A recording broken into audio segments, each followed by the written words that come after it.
안녕하세요. 주말 잘 보내고 계신가요? 미국의 산타랠리는 언제 올까요?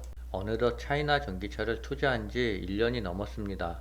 오를 때보다는 내릴 때가 더 많아 마음 졸였고요. 이제 하락의 마무리는 거의 다 온 것 같습니다. 길게는 세네 달, 짧게는 한두 달, 아니 내일부터라도 저점을 다지고 우상향으로 전환할 것 같습니다. 구독, 좋아요 부탁드립니다.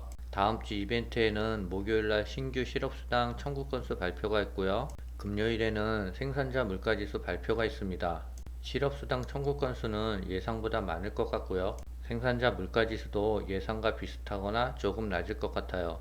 다다음 주가 더 중요한 이벤트들이 많은데요. 화요일날 근원 CPI 지수 발표가 있고요.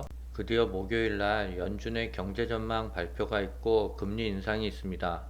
아마 이 결과에 따라 산타랠리가 올 수도 있고 안 올 수도 있을 것 같습니다. 개인적인 생각은요, 연준의 금리 인상은 예측대로 0.5포인트 할 것 같고요. 기자회견 또한 매파와 비둘기파를 적절히 섞어서 얘기할 것 같습니다.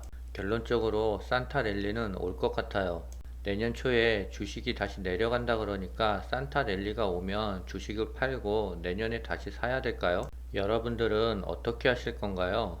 일단 소득세 문제도 있고 저는 곰곰이 더 생각을 해보려고요. 내년도 경제 전망을 살펴보면 선진국보다는 신흥국이 좋은 모습을 보일 것이라며 특히 중국 등 아시아가 주도하는 경제 성장은 세계의 나머지 지역에 긍정적인 영향을 미칠 수 있다라고 합니다. 미국은 2023년도에는 연착륙과 미온적인 회복이 있을 거라고 하고요.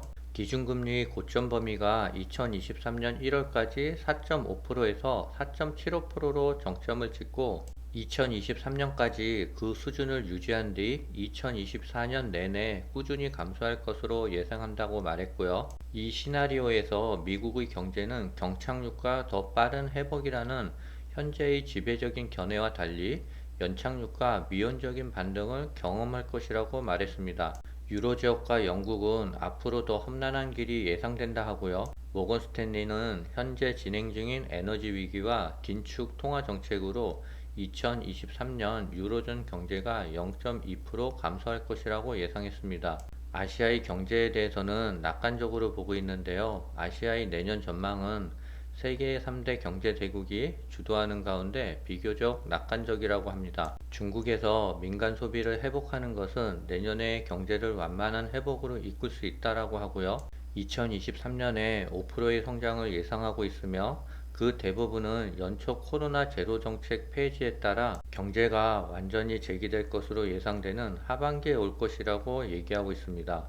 인도에서는 2023년 GDP가 6.2%, 2024년에도 6.4% 성장하는 궤도에 오르고 있으며 인도의 첨단 디지털 인프라가 뒷받침하는 3대 메가 트렌드는 2027년까지 인도는 일본과 독일을 제치고 세계 3위의 경제대국으로 도약하는 길로 접어들 것이라고 합니다.